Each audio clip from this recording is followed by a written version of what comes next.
সাদা পোশাকে যন্তর মন্তরে অনশন স্থলে ঢুকে দিল্লি পুলিশের কর্মীরা জোর করে সোনাম ওয়াংচুককে তুলে নিয়ে গিয়েছিল বলে অভিযোগ করলেন আন্দোলনকারীদের একাংশ। প্রতিবাদে অনির্দিষ্টকালের জন্য অনশন কর্মসূচি চালিয়ে যাওয়ার কথা শনিবার ঘোষণা করেছেন ককরোচ জনতা পার্টির প্রতিষ্ঠাতা অভিজিৎ দেবকে। তিনি নিজেও বসেছেন অনশনে। কিন্তু এভাবে কতদিন? সোনাম ছাড়া আদৌ টিকবে এই আন্দোলন? ভবিষ্যৎ কি বলছেন ককরোচরা? নিট ইউজি সহ বিভিন্ন জাতীয় স্তরে পরীক্ষার প্রশ্ন ফাঁস, অনিয়মের দায়ে কেন্দ্রীয় শিক্ষামন্ত্রী ধর্মেন্দ্র প্রধানের পদত্যাগ এবং সর্বভারতীয় বিভিন্ন প্রতিযোগিতামূলক পরীক্ষায় স্বচ্ছতা নিশ্চিত করা নিয়ে সোশ্যাল মিডিয়ায় প্রতিবাদের ঢেউ তুলেছিল অভিজিৎ দেবকে। তৈরি হয় ককরোচ জনতা পার্টি। ধীরে ধীরে সেই ককরোচদের পালে ধোঁয়া দিতে শুরু করে বিজেপি বিরোধী দলগুলি। ব্যাস, সোশ্যাল মিডিয়া থেকে আন্দোলন নেমে আসে রাস্তায়। প্রথমে ছোট প্রতিবাদ, পরে একেবারে যন্তর মন্তরে অনশন মঞ্চ। সেই মঞ্চে অনশনে হাজির হন শিক্ষাবিদ, সমাজকর্মী সোনাম ওয়াংচুক। ধীরে ধীরে সেই মঞ্চে আসতে শুরু করে বিরোধী দল আপ, সপা, কংগ্রেসের ছোট বড় নেতৃত্ব। কিন্তু ততদিনে অনশনের 20 দিন পেরিয়ে গেছে। শরীর ভাঙছিল সোনামের। চিকিৎসকরা উদ্বেগ প্রকাশ করেছিলেন, কিন্তু ওয়াংচুক অনশন চালিয়ে যেতে চাইছিলেন। এই পরিস্থিতিতে হাইকোর্টের নির্দেশ মেনে শনিবার অনশনের 21তম দিনে সোনাম ওয়াংচুককে হাসপাতালে নিয়ে যায় পুলিশ। ধর্না মঞ্চ থেকে সফদরজং হাসপাতালের জরুরি বিভাগে ভর্তি করা হয়। প্রশ্ন ওঠে, এবার ককরোচ আন্দোলনের কি হবে?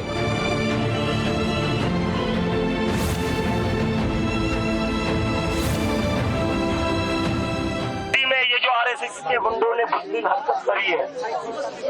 सोनम सर को खरीद कर गाली गलौज करके वो लोग यहाँ से लेकर गए। अगर उनको लग रहा है सोनम सर को जाकर ये आंदोलन खत्म होगा, नहीं होगा। आंदोलन खत्म नहीं होगा, हम यही बैठे रहेंगे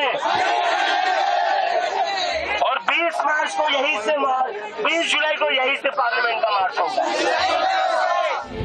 যন্তর মন্তরে মুখে মাইক হাতে অভিজিৎ দেবকে বলেন 20 তারিখ সংসদ অভিযান হবে, নির্ধারিত সময় পদযাত্রা হবে। কিন্তু প্রশ্ন ওঠে,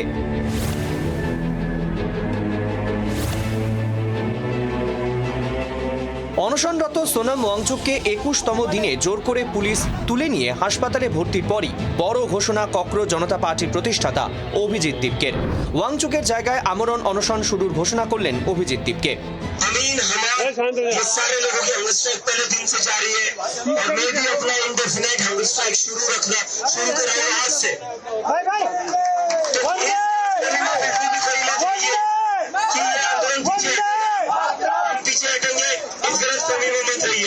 ये आंदोलन बहुत बड़ा होगा। इन लोगों ने बहुत बड़ी गलती की है, हमारे साथ मारपीट करके, स्टूडेंट्स के साथ मारपीट करके सोनम सर को घसीट कर इन लोगों ने इनकी जिंदगी की सबसे बड़ी गलती की है। इन्होंने प्रूफ दे दिया है कि ये लोग तानाशाह के लोग हैं। মুখে হুঙ্কার দিলেও কার্যত ভেঙে পড়েছেন ককরোচ জনতা পার্টির প্রতিষ্ঠাতা অভিজিৎ দেবকে। বিভিন্ন ভিডিওয়ে দেখা গিয়েছে রীতিমতো মুখে হাত দিয়ে কান্নায় ভেঙে পড়ছেন অভিজিৎ। এই কান্না কি অভিজিতের হার? প্রশ্ন উঠছে, আদৌ 20 জুলাই সংসদ ভবন অভিযান করতে দেবে পুলিশ? অভিযানের নামে তাণ্ডবের পরিকল্পনা আরশোলাদের? সোনামকে ছাড়া এই আন্দোলন আদৌ এগোতে পারবেন দেবকে? জানা গিয়েছে দিল্লি পুলিশ যন্তর মন্তরের বিক্ষোভকারীদের দ্রুত ওই স্থান খালি করার আহ্বান জানিয়েছে। ওয়াংচুককে হাসপাতালে নিয়ে যাওয়ার পর বিক্ষোভস্থলে পুলিশের সংখ্যাও ব্যাপক পরিমাণে মোতায়েন করা হয়েছে। ব্যুরো রিপোর্ট, জি 24 ঘন্টা। বাংলার আওয়াজ, বাঙালির আবেগ, জি 24 ঘন্টা।